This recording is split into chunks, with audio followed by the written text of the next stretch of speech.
My name is Shardell Martin. At one time, I dropped out of school and had my beautiful son. So for him, for me, and for my family, I went back to school and I graduated from YouthBuild Philadelphia Charter School in 2007 with honors.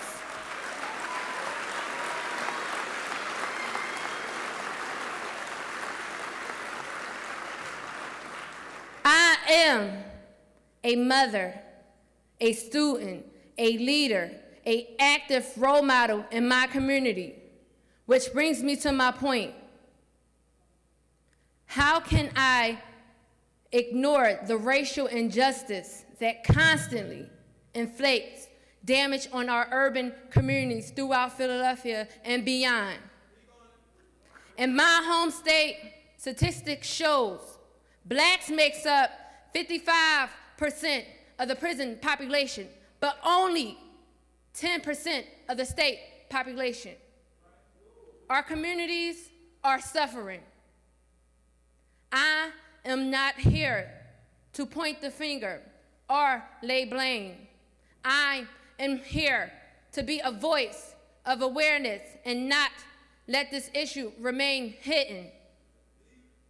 A black boy has a 1 in 3 chance of being imprisoned in his lifetime and is actually imprisoned at a rate 14 times more than whites. I am here to let people know that they need to take a stand against the racial injustice in the justice system. By challenging our policy makers, we must take responsibility for our brothers, ourselves, and work together to create those opportunities if our leaders will not.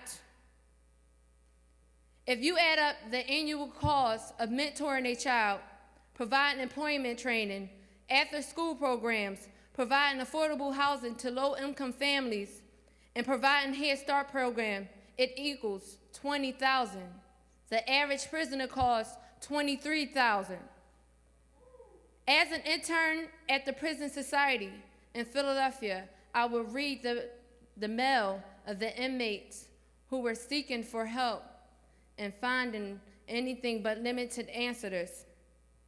In my community, 600,000 blacks sits in state or federal prison, while fewer than 40,000 earn their bachelor's degree.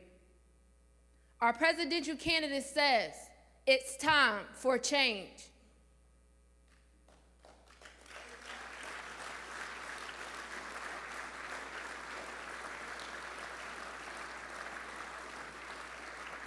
How do they plan to stop the racial injustice and help minorities become self-sufficient leaders in their communities?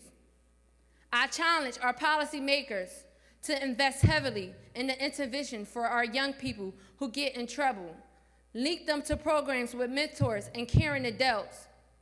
We must demand the creation of more economic opportunities in our cities and minority communities as alternatives to jail cell.